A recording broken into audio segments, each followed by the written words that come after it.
جی السلام علیکم بیٹا، ہم تابش دہلوی کو پڑھ رہے ہیں اور تابش دہلوی کی غزل کا شعر نمبر 4 پڑھنے جا رہے ہیں۔ آپ فرماتے ہیں کہ ہمیں ہنگامہ آ رہا تھے مگر ہم جب سے ڈوبے ہیں۔ ہمیں ہنگامہ آ رہا تھے مگر ہم جب سے ڈوبے ہیں، کہیں طوفان نہیں اٹھتا، کہیں ساحل نہیں ہوتا۔ اب یہاں دیکھیں کہ اس میں شاعر جو ہے وہ فرما رہا ہے کہ ہمیں کا مطلب شاعر نے اپنے لیے بھی رکھا اور جو بھی ہنگامہ آ رہا ہو اس کے لیے، لیکن یہاں وہ ہمیں کہہ رہا ہے۔ ہمیں ہنگامہ آ رہا، ہنگامہ آ رہا ہوتا ہے کہ ایسا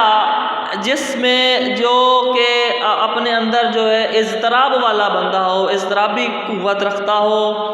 جو ہر وقت لڑنے کے لیے تیار ہو، جو ہر وقت جو ہے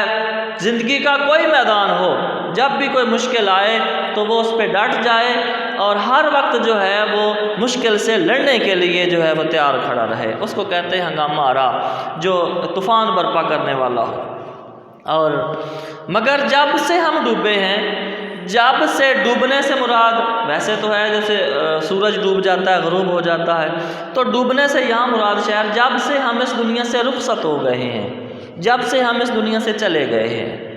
تو اب جو ہے ہم ہی ہنگامہ آ رہا تھے اس دنیا میں، اور جب سے ہم اس دنیا سے چلے گئے ہیں، رخصت ہو گئے ہیں، اس دنیا فانی سے کوچ کر گئے ہیں، تو اب کہیں بھی کوئی طوفان نہیں اٹھتا، اب کہیں بھی کوئی جو ہے وہ ہنگامہ نہیں اٹھتا، اب کوئی بھی جو ہے کہیں بھی کوئی طغیانی نہیں اٹھتی، اب کوئی بھی جو ہے نا وہ بغاوت کوئی نہیں کرتا، اب کوئی بھی جنگ کے میدان میں کوئی نہیں اترتا، عشق کے میدان میں کوئی نہیں اترتا، اور نہ ہی کوئی کہیں سیل نظر آتا ہے، نہ ہی کوئی کنارے میں پہنچتا ہے۔ اب شاعر نے شاعرانہ تعلی بھی اس کو کہہ سکتے ہیں ہم کہ اس شعر میں شاعرانہ تعلی ہے۔ اور پھر وہ دیکھیں کہ شاعر جو ہے وہ کہہ رہا ہے کہ ہمیں، اب دیکھیں شاعر کی جو خوبیاں ہیں، شاعر کا جو ہنگامہ ہے، شاعر کیا کر سکتا ہے، زیادہ سے زیادہ کیا کرتا ہے، شاعر کا کمال کیا ہے؟ شاعر کا کمال یہ ہے کہ وہ اپنے زور قلم سے جو ہے نا، اپنے زور قلم سے وہ ایک سوئی ہوئی قوم کو، سوئی ہوئی جو خواب غفلت میں سوئی ہوئی قوم ہو، اس کو جگاتا ہے، اس کو بیدار کرتا ہے۔ اور یہ قلم میں، یہ لفظوں میں بہت طاقت ہوتی ہے۔ یہ بظاہر تو دو مصرے نظر آ رہے ہیں، دو مصروں میں شعر میں اس شعر کی قوت سے کسی کو انکار نہیں ہے۔ تو ہم دیکھیں کہ جنہوں میں نے بھی کلام لکھا ہے، اب آپ قومی شاعر کو دیکھیں، حضرت اقبال کو دیکھ لیں، حضرت اقبال نے لکھا ہے، اور حضرت اقبال کو افسوس کہ ہم نے نہ پڑھا اور ہم اس کو پڑھتے نہیں ہیں، ہم نے سمجھا نہیں حضرت اقبال کو۔ جن قوموں نے سمجھا ہے انہوں نے ان کے فارسی کلام کو پڑھا، سمجھا، اور پھر اردو کلام کو پڑھا، اور پھر اس کو اپنی زبانوں میں انہوں نے کنورٹ کر لیا، اور بچوں کو، آنے والی نسلوں کو انہوں نے پڑھایا، اور وہ نسلیں جو غلامی کی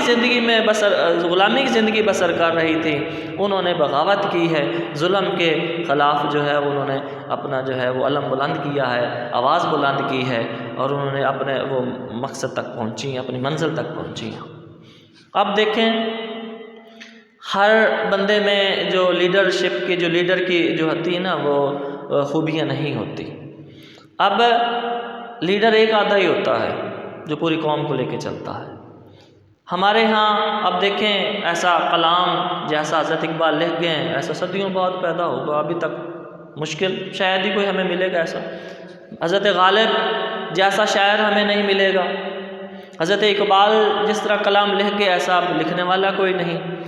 اور پھر جو قائد اعظم محمد علی جناح ہے، ایسا لیڈر نہیں ملے گا، نظر ہی نہیں کہیں آتا۔ تو اس طرح کے لوگ جو ہیں وہ ہمیں نہیں ملیں گے۔ اب عشق کا میدان ہے، دیکھ لیں ہمیں منصور حلاج جو ہے اس جیسا کوئی نہیں ملے گا۔ ہمیں جو دیکھ لیں آپ میدان کربلا واقعہ جو ہے وہ دیکھیں، جس جرأت کا حضرت امام حسین نے مظاہرہ فرمایا ہے، ہمیں کہیں بھی اس کے مثال نہیں ملے گی، اب لٹریچر میں کہیں ایسی مثال نہیں ملے گی۔ تو شاعر کہتا ہے کہ جب ہم نے، اب ہے بھی دیکھیں نا، دبستان دلی کا آخری شاعر ہے اور دبستان دلی کو جو ہے وہ خیر آباد کہہ رہا ہے، اس دنیا سے جا رہا ہے،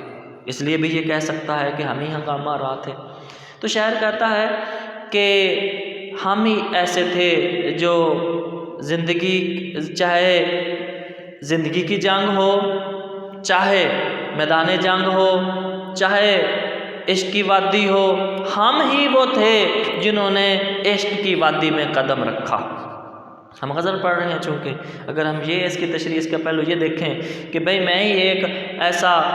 سچا عاشق تھا، میں اس دنیا سے چلا گیا ہوں، میں ہی تھا جس کے دل میں اللہ نے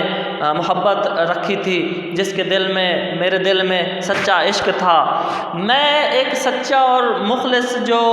عاشق ہوں وہ اس دنیا سے جا رہا ہوں۔ اب کوئی عشق کے میدان میں ایسا نہیں آئے گا، اب عشق کے میدان میں ایسا کوئی طوفان برپا کرنے والا نہیں آئے گا، اب ایسا کوئی عاشق نہیں آئے گا، ایسا کوئی شاعر نہیں آئے گا، جیسا کہ تابش دہلوی ہیں اور فرما رہے ہیں۔ اور اس کے بعد جب بھی نایاب لوگ یہاں سے گئے ہیں، صاف ظاہر ہے وہ ایسے شخص جو ہیں، اچھے لیڈر جو ہیں، ایسا جو ہنگامہ برپا کرنے والا، ہنگامہ آرا جو ہو، وہ اپنے بارے میں وہ کہہ سکتے ہیں۔ اور ڈھونڈوں گے اگر ملکوں ملنے کے نہیں نایاب ہیں ہم، یہ بھی کہہ سکتے ہیں۔ اور ہم سا جاں باز زمانے میں نہ پاؤ گے کہیں، ہم سا جاں باز زمانے میں نہ پاؤ گے کہیں، لاکھ ڈھونڈو گے چراغ رخ زیبا لے کر۔ اور کہتے ہیں کہ ہزاروں منزلیں ہوں گی، ہزاروں کارواں ہوں گے، نگاہیں ہم کو ڈھونڈے گی، نہ جانے ہم کہاں ہوں گے۔ اور فرماتے ہیں کہ فیض زندہ رہیں وہ ہیں تو صحیح، فیض زندہ رہیں وہ ہیں تو صحیح، کیا ہوا اگر وفا شعار نہیں، کیا ہوا اگر وفا نہیں کرتے ہیں تو صحیح، زندہ تو رہیں۔ اور فرماتے ہیں کہ حوالہ دیکھ لیجئے کہ شمع بجھتی ہے تو اس میں سے دھواں اٹھتا ہے، شمع بجھتی ہے تو اس میں سے دھواں اٹھتا ہے، شعلہ عشق سیاہ پوش ہوا میرے بعد۔ اور غالب فرماتے ہیں کہ آئے ہے بے کسی عشق پہ رونا، غالب مجھے عشق کی بے کسی پر رونا آ رہا ہے، مجھے عشق کی بے کسی پر، بے بسی پر رونا آ رہا ہے۔ آئے ہے بے کسی عشق پہ رونا غالب، کس کے گھر جائے گا سیلاب بلا میرے بعد، اور ہمارے بعد کہاں یہ وفا کے ہنگامے، کوئی کہاں سے ہمارا جواب لائے۔ والسلام جی۔